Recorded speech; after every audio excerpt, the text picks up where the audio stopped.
नोटबंदी ना हुई होती तो वह डरावना हादसा भी मेरे साथ नहीं होता।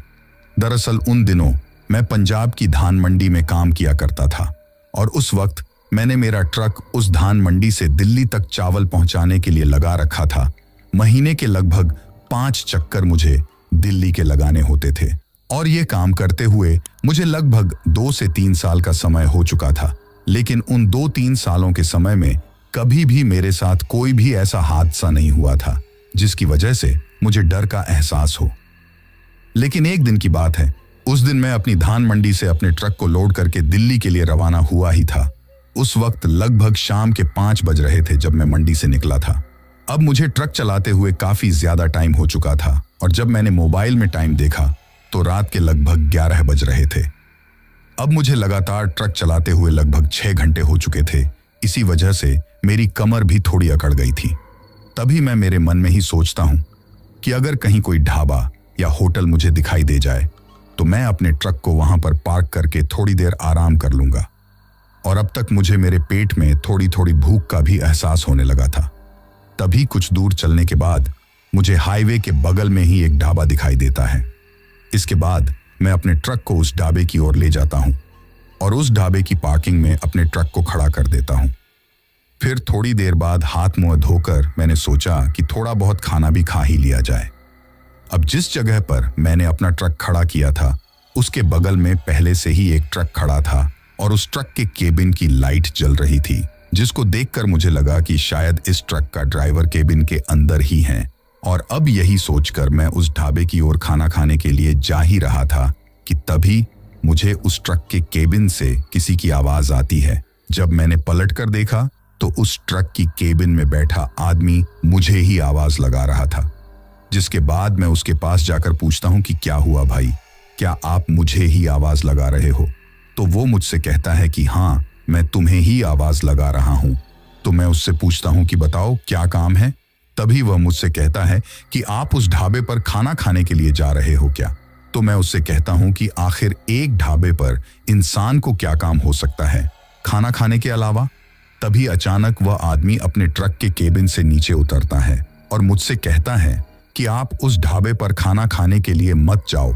उसकी यह बात सुनकर एक बार के लिए तो मुझे ये समझ ही नहीं आता है कि आखिर वह आदमी मुझे ऐसा क्यों कह रहा है। और जब मैंने उससे इसका कारण पूछा तो वह मुझसे कहता है कि मैं आज शाम को ही अपने घर से आया हूं और मेरी घरवाली ने मेरे टिफिन में बहुत सारा खाना पैक करके मुझे दे दिया है। अब इतना खाना तो मैं अकेला खा नहीं पाऊंगा, तो आप मेरे साथ आ जाइए और मेरे टिफिन में ही खाना खा लीजिए। इससे आपके पैसे भी बच जाएंगे और मेरे टिफिन का खाना भी खराब नहीं होगा। अगर आप उस खाने को नहीं खाएंगे तो मुझे उस खाने को फेंकना ही पड़ेगा, क्योंकि कल सुबह तक तो वह खाना खराब हो जाएगा। तभी मैं मेरे मन ही मन में सोचता हूँ कि ऐसे किसी भी अनजान आदमी से खाना लेकर खाना ठीक नहीं है, तो मैं उसे उसका खाना खाने के लिए मना कर देता हूँ और मैं उससे कहता हूँ कि नहीं, मैं ढाबे पर जाकर अपनी मनपसंद का खाना ही खाऊंगा। तभी वह आदमी मुझसे कहता है कि आखिर आपको खाने में ऐसा क्या पसंद है जिसकी वजह से आप मेरे टिफिन का खाना नहीं खा रहे हो? तभी मैं थोड़ा दिमाग लगाता हूँ और उससे कहता हूँ कि मुझे खाने में शाही पनीर, गुलाब जामुन और भी कई चीज पसंद है जो कि तुम्हारे पास तुम्हारे टिफिन में तो नहीं होगी, और इसीलिए आज मैं अपनी मनपसंद का खाना खाने उस ढाबे पर ही जा रहा हूं। तभी उस इंसान की बात सुनकर मैं थोड़ा अचंभित हो जाता हूं। वो मेरे इतना बोलते ही अचानक मुझसे कहता है कि ये लो, ये तो कमाल की बात हो गई। आज मैं भी मेरे टिफिन में यही खाना लेकर आया हूं और अब तो ये आपके मनपसंद का खाना भी है, अब तो आप इसे खा ही लोगे। तभी मैंने एक पल के लिए तो मेरे मन में सोचा कि आखिर ऐसा कैसे हो सकता है। मैंने तो इस आदमी से पीछा छुड़ाने के लिए इसे ऐसी चीजों का नाम बताया था जो इसके टिफिन के खाने में नहीं हो सकती, पर यह मुझसे कह रहा है कि यही सब चीज वो अपने टिफिन में लेकर आया है। अब वह आदमी मुझसे बार बार अपना टिफिन का खाना खाने के लिए विनती कर रहा था। तभी मैं सोचता हूं कि वैसे भी मेरे पास छुट्टे पैसे तो हैं नहीं और ढाबे वाला पुराने बंद हुए नोटों को तो लेगा भी नहीं, उन्हें तो दिल्ली जाकर बैंक में ही बदलवाना पड़ेगा। तो ऐसे में मुझे आज इसी के पास खाना खा लेना चाहिए, और वैसे भी ये आदमी मुझसे खाने के लिए कितना कह रहा है। तभी मैंने थोड़ा उसका मन रखने के लिए उससे कहा कि ठीक है, ले आओ तुम्हारा टिफिन, मैं थोड़ी बहुत जितनी मुझे भूख है उतना खा लेता हूँ। अब मैंने उसे खाना खाने के लिए हाँ तो कह दिया था, लेकिन मैं मन ही मन सोच रहा था कि कहीं मैंने कुछ गलत फैसला तो नहीं ले लिया। पर उसके थोड़ी ही देर बाद मेरे दिमाग में आता है कि सिर्फ खाना ही तो खाना है, इसमें क्या सही और क्या गलत। और यह आदमी मुझे इतने प्यार से कह रहा है तो मुझे इसकी बात का भी मान रखना चाहिए। और अब मैं मेरे मन में यह सोचकर उस ट्रक ड्राइवर के साथ उसका खाना खाने के लिए तैयार हो जाता हूँ। तभी वह आदमी मुझसे कहता है कि आप मेरे ट्रक के केबिन में ही आ जाइए, हम दोनों वहीं पर बैठकर ही खाना खा लेंगे। इसके बाद मैं उससे कहता हूँ कि ठीक है, और उसे इतना कहकर मैं उसके ट्रक के केबिन में खाना खाने के लिए चढ़ जाता हूँ। और जब मैं उसके ट्रक के केबिन के अंदर खाना खाने के लिए चढ़ता हूँ तो उसके केबिन के अंदर का नज़ारा देखकर एक पल के लिए तो मैं चौंक जाता हूँ, क्योंकि उसके ट्रक का केबिन अंदर से दिखने में बहुत ही ज्यादा खूबसूरत लग रहा था। उसने अपने ट्रक के केबिन को अंदर से काफी अच्छी तरीके से सजा रखा था और उसके ट्रक के केबिन में से एक बहुत ही अच्छी सुगंध आ रही थी। जब मैंने गौर से उस सुगंध को महसूस किया तो वह किसी लाजवाब खाने की सुगंध थी। उसके बाद वह ट्रक ड्राइवर भी उस ट्रक के केबिन में आ जाता है और जब उसने अपना टिफिन उठाकर मेरे सामने उस टिफिन को खोला तो उसके टिफिन खोलते ही मेरे मुंह में तो पानी ही आ गया, क्योंकि एक तो उसके खाने की जो खुशबू थी वो इतनी ज्यादा अच्छी थी कि उस खुशबू से ही मेरे मुंह में पानी आ गया था। तभी मैं मेरे मन ही मन में सोच रहा था कि अगर सुगंध ही इतनी शानदार है तो खाना तो कितना लाजवाब होगा। इसके बाद मैं अपने आप से मन ही मन में कहता हूं कि यार, तू भी कितना पागल है जो इतने अच्छे खाने को छोड़कर उस ढाबे पर खाना खाने के लिए जा रहा था। लेकिन वो कहते हैं ना कि दाने दाने पर लिखा है खाने वाले का नाम, और आज ये खाना मेरे नसीब में था। इसी वजह से इस ट्रक ड्राइवर ने मुझे यह खाना खाने के लिए कहा।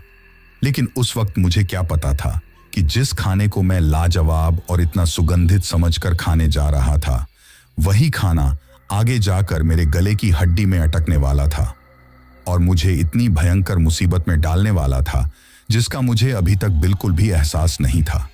अब वह ट्रक ड्राइवर जैसे ही अपने टिफिन को खोलता है तो उस टिफिन में गुलाब जामुन, बर्फी, पनीर की सब्जी और भी कई प्रकार की स्वादिष्ट मिठाइयां रखी हुई थीं।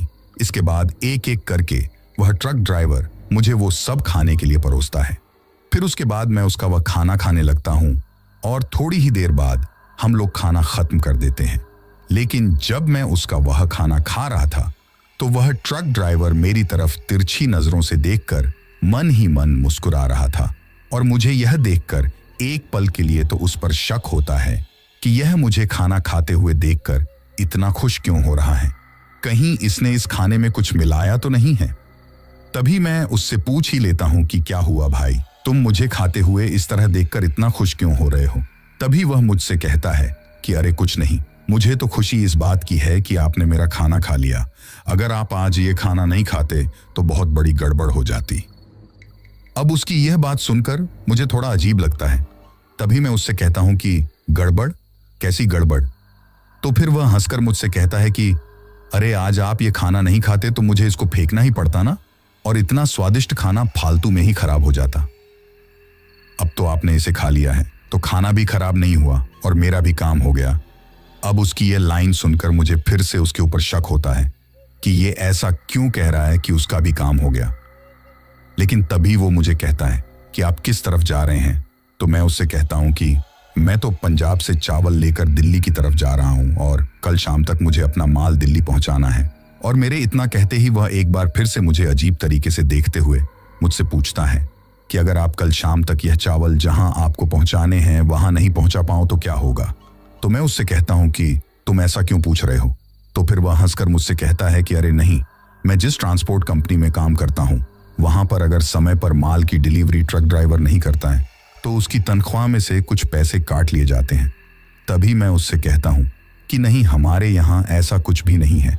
और मेरे इतना कहते ही वह मुझसे अपनी नजरें चुराता है और ट्रक से नीचे उतर जाता है। उसके बाद मैं भी उसके ट्रक से नीचे उतर जाता हूँ। अब जैसे ही मैं उसके ट्रक से नीचे उतरता हूँ तो मेरे उसके ट्रक से नीचे उतरते ही वह आदमी फिर से अपने ट्रक के केबिन में चढ़ता है और तुरंत उस ट्रक को वहां से स्टार्ट करके ट्रक को दौड़ाते हुए वहां से ले जाता है। और मुझे उसकी यह बात बहुत ही ज्यादा अजीब लगती है कि मेरे से बिना कुछ बोल ही वह आदमी इस तरह से यहां से क्यों चला गया, और वो भी इतनी तेज स्पीड में ट्रक को भगाते हुए। तभी फिर मैंने अपने मन में सोचा कि शायद उसे कोई जरूरी काम याद आ गया होगा और मैं उसकी तरफ ज्यादा ध्यान ना देते हुए अपने ट्रक के केबिन में चला जाता हूँ और थोड़ी देर नींद लेने की सोचता हूँ। उसके बाद मैं अपने ट्रक के केबिन में जाता हूँ और लेट जाता हूँ। लेकिन मुझे अजीब बात यह लगती है कि मेरी आंखों में नींद तो भरी थी, लेकिन पता नहीं क्यों फिर भी उस वक्त मुझे नींद नहीं आ रही थी। अभी मेरे ट्रक के केबिन में लेटे हुए मुझे लगभग 2 घंटे हो चुके थे और मैं इधर से उधर करवटें ही बदल रहा था, लेकिन मुझे नींद नहीं आ रही थी। तभी मैंने ट्रक से नीचे उतरकर बोतल में जो पानी था उससे अपना मुंह धोया और फिर मोबाइल में टाइम देखा तो उस वक्त रात के लगभग 2 बज रहे थे। तभी मैंने सोचा कि अब मुझे नींद तो आ नहीं रही और मुझे अब आगे का सफर तय कर लेना चाहिए। यही सोचकर मैं अब अपने ट्रक को वहां से स्टार्ट करता हूं और फिर से हाईवे पर चढ़कर दिल्ली की ओर निकल पड़ता हूं। लेकिन आज मुझे अजीब बात यह लग रही थी कि उस हाईवे पर मुझे दूर दूर तक कोई भी दूसरी गाड़ी दिखाई नहीं दे रही थी। चारों तरफ देखकर मुझे ऐसा लग रहा था कि जैसे उस हाईवे पर मैं ही अकेला चल रहा हूं। अक्सर जब मैं माल की डिलीवरी करने के लिए उस हाईवे से रात के समय जाता था तो हर मिनट में 5-7 गाड़ियां तो वहां से गुजरती ही थीं। लेकिन आज वह पूरा हाईवे बिल्कुल सुनसान पड़ा था और यह बात मुझे कुछ हजम नहीं हो रही थी। मैं अपने मन में ही सोच रहा था कि आखिर ऐसा कैसे हो सकता है। बाकी के दिनों तो इस हाईवे पर इतनी चहल पहल रहती है, लेकिन आज यह हाईवे इतना सुना कैसे है। अभी मैं मेरे मन में ये सब बातें सोचते हुए कुछ दूर आगे चला ही था कि तभी मुझे आगे हाईवे पर बैरिकेड्स लगे हुए दिखाई देते हैं और वहां पर एक बोर्ड लगा हुआ था कि आगे कार्य प्रगति पर है और उसके बगल से ही कोई दूसरा रास्ता गुजर रहा था जिस तरफ वह बोर्ड जाने का इशारा कर रहा था। ऐसा मेरे साथ उस दिन पहली बार हुआ था। मैंने सोचा कि अगर हाईवे पर रोड का काम चल भी रहा है तो एक तरफ काम चलता रहता है और एक तरफ से रोड खुली रहती है, लेकिन आज तो पूरे हाईवे को ही बंद कर रखा है। तभी मैंने सोचा कि शायद लोगों को पहले से ही पता था कि यहाँ पर रोड का काम चल रहा है और इसी वजह से शायद मुझे आज रास्ते में कोई भी गाड़ी दिखाई नहीं दे रही थी। लेकिन मुझे तो तय समय तक अपने माल को दिल्ली पहुंचाना था और इसी वजह से अब मैंने अपने ट्रक को उस शॉर्टकट रास्ते पर ले लिया था जिस तरफ जाने का वह बोर्ड इशारा कर रहा था। अब उस रास्ते पर मैं काफी ज्यादा आगे आ चुका था। लगभग उस रास्ते पर चलते हुए मुझे आधे घंटे से भी ज्यादा का समय हो चुका था, लेकिन दिखने में वह रास्ता काफी ज्यादा सकड़ा लग रहा था। यानी कि उस रास्ते पर एक बार में सिर्फ एक गाड़ी ही चल सकती थी। अगर सामने कोई गाड़ी आ जाती है तो फिर दोनों में से किसी एक को तो रोड के नीचे ही उतरना पड़ेगा। अब मैंने ट्रक चलाते हुए जब अपनी नजरें उस रास्ते पर चारों तरफ घुमाई तो मैंने देखा कि वह रास्ता दिखने में काफी ज्यादा सुनसान और वीरान लग रहा था और उस रास्ते के अगल बगल में मुझे कोई भी इंसानी बस्ती या कोई भी घर दिखाई नहीं दे रहे थे। दूर दूर तक मुझे सिर्फ अंधेरा ही दिखाई दे रहा था और उस अंधेरी रात में उस सड़क पर मैं अपने ट्रक की हेडलाइट की रोशनी में धीमी धीमी रफ्तार में अपने ट्रक को लेकर आगे की तरफ बढ़ रहा था। अब उस रास्ते पर एक घुमाव में जैसे ही मैंने अपने ट्रक को घुमाया तो घुमाव में ट्रक को घुमाते ही मुझे मेरे सामने उस रोड पर एक ट्रक खड़ा हुआ दिखाई देता है और वह ट्रक रोड के बीचों बीच खड़ा था। जैसा कि मैंने आपको बताया कि वह रास्ता काफी सकड़ा था, उस पर एक बार में सिर्फ एक गाड़ी ही चल सकती थी। इसीलिए उस ट्रक को इस तरह उस सड़क के बीचों बीच खड़ा देखकर मैंने उससे थोड़ी दूर पहले ही अपने ट्रक को रोक दिया। लेकिन जब मेरे ट्रक की हेडलाइट की रोशनी उसके ऊपर पड़ती है तो उस ट्रक को देखकर मुझे ऐसा लगता है कि शायद इस ट्रक को मैंने पहले भी कहीं पर देखा है। और जब मैंने अपने दिमाग पर थोड़ा जोर डाला तो मुझे याद आता है कि यह तो वही ट्रक है जिसके ड्राइवर ने मुझे खाना खिलाया था। उस ट्रक को इस तरह से बीच रास्ते में खड़ा हुआ देखकर मुझे लगता है कि शायद कुछ प्रॉब्लम हो गई है और तभी मैं मेरे मन में सोचता हूं कि उस ट्रक ड्राइवर ने भी तो मुझे खाना खिलाया था, तो मुझे उतर कर देखना चाहिए और उसकी थोड़ी मदद करनी चाहिए। यही सोचकर मैंने अपने ट्रक को बंद किया और अपनी टॉर्च को लेकर मैं ट्रक से नीचे उतरा। मेरे द्वारा ट्रक को बंद करते ही अब वहां पर चारों तरफ घना अंधेरा छा गया था और उस रास्ते के दोनों तरफ काफी लंबे और घने पेड़ थे। अब मैं अपने ट्रक से उतरकर जैसे ही उस ट्रक की तरफ पैदल चलकर जाने लगता हूं तो मुझे ऐसा एहसास होता है कि जैसे मेरा सिर घूम रहा है और मुझे बहुत ज्यादा चक्कर आ रहे हैं। मुझे ऐसा लग रहा था कि जैसे मैं अब एक कदम भी आगे नहीं चल पाऊंगा। लेकिन फिर मैंने अपने ट्रक से पानी की बोतल निकाली और अपने मुंह को धोया, जिसके बाद मुझे थोड़ा अच्छा महसूस हुआ। फिर मैं अपनी टॉर्च को लेकर उस ट्रक के केबिन की तरफ बढ़ता हूँ। मुझे अजीब बात यह लग रही थी कि अगर ये ट्रक खराब हो गया है तो फिर इसका ड्राइवर कहाँ है, क्योंकि ट्रक के आजू बाजू में मुझे उसका ड्राइवर दिखाई नहीं दे रहा था। उसके बाद जैसे ही मैं उस ट्रक के केबिन के पास जाता हूँ तो उसके केबिन में ड्राइविंग सीट पर ही मुझे उसका ड्राइवर बैठा हुआ दिखाई देता है। तभी मैं उससे कहता हूँ कि अरे भाई साहब, क्या हुआ? आपने इस तरह ट्रक को बीच रास्ते में क्यों रोक रखा है? लेकिन मेरे इतना कहने पर भी उस ट्रक ड्राइवर ने मुझे कोई जवाब नहीं दिया और ना ही मेरी तरफ देखा।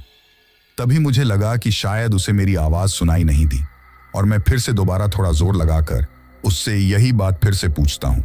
तो इस बार वह मेरी तरफ देखता है, लेकिन जब वह मेरी तरफ देखता है तो मुझे कुछ समझ में नहीं आता है। उसकी तरफ देखकर एक पल के लिए तो मैं सोचता हूँ कि कहीं ये ट्रक ड्राइवर दिमाग से थोड़ा पागल तो नहीं है, क्योंकि वह मेरी तरफ देखकर अजीब तरीके से मुस्कुरा रहा था। तभी मैं उसे कहता हूँ कि अरे भाई, क्या हुआ? इस तरह मुस्कुरा क्यों रहे हो? मेरे इतना कहते ही वह ट्रक ड्राइवर अपने ट्रक के केबिन से नीचे कूद जाता है और मेरे करीब आकर मुझसे कहता है कि आज मुझे अपने नसीब पर बहुत ज्यादा हंसी आ रही है। तो मैं उससे पूछता हूँ कि क्यों, ऐसा क्या हुआ जो तुम्हें अपने नसीब पर हंसी आ रही है?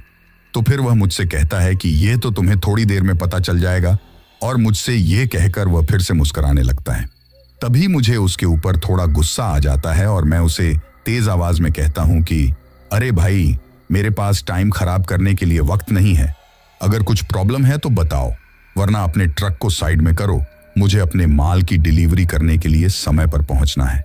तभी वह मुझसे कहता है कि अगर ट्रक ठीक ही होता तो मैं यहां पर इसे इस तरह बीच रास्ते में क्यों खड़ा करके रखता। तो मैं उससे कहता हूं कि यही तो मैं तुमसे पूछ रहा हूं कि क्या प्रॉब्लम हो गई है ट्रक में।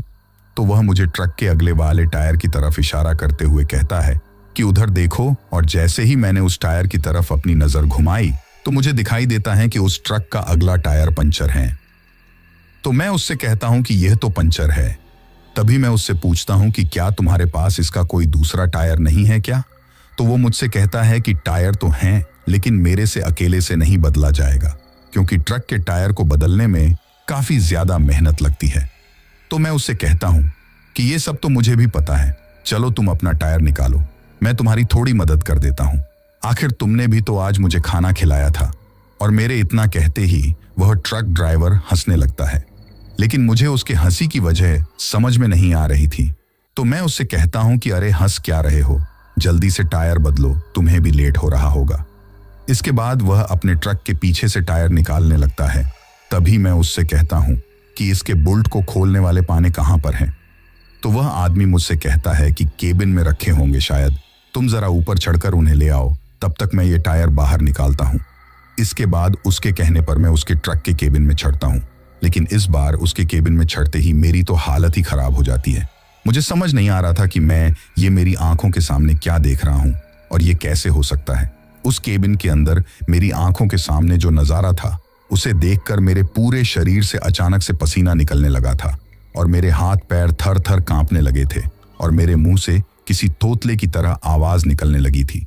मुझे समझ आ गया था कि आज मैं एक बहुत बड़ी मुसीबत में फंस गया हूं और आज मैं जिंदा नहीं बचूंगा, क्योंकि जैसे ही मैं उस ट्रक के केबिन के अंदर चढ़ता हूं तो मुझे दिखता है कि वह ट्रक का केबिन बहुत ही ज्यादा सड़ा हुआ था।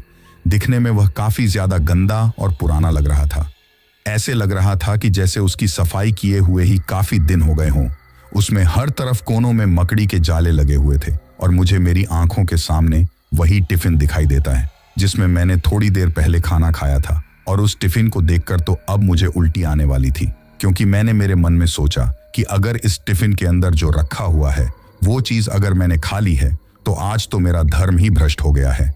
क्योंकि जब मैंने उस टिफिन को देखा तो वह खुला हुआ उस सीट पर रखा हुआ था और उस टिफिन में मरे हुए कबूतर, आधे कच्चे चबाए हुए खरगोश और एक कलेजी रखी हुई थी। उस कलेजी को देखकर ऐसा लग रहा था कि जैसे वह किसी इंसान की कलेजी है। उस केबिन में हर तरफ खून के छींटे बिखरे हुए थे और सीट के नीचे पूरे केबिन में खून ही खून हो रहा था। और जब मैंने मेरी नजरें केबिन में ड्राइविंग सीट के पीछे वाली सीट पर घुमाई, जहां पर अमूमन सभी ट्रक ड्राइवर लोग आराम करते हैं, तो वहां पर मुझे दिखाई देता है कि उस सीट पर इंसानी कंकालों का ढेर लगा हुआ था और उनमें से कई कंकाल तो काफी ताजा ही लग रहे थे, क्योंकि उनकी हड्डियों पर अभी भी मांस लगा हुआ था, जिसको देखकर ऐसा लग रहा था कि जैसे इन्हें किसी ने कच्चा ही चबाया है। उसके बाद मैं समझ चुका था कि आज मैं एक बहुत बड़ी मुसीबत में फंस चुका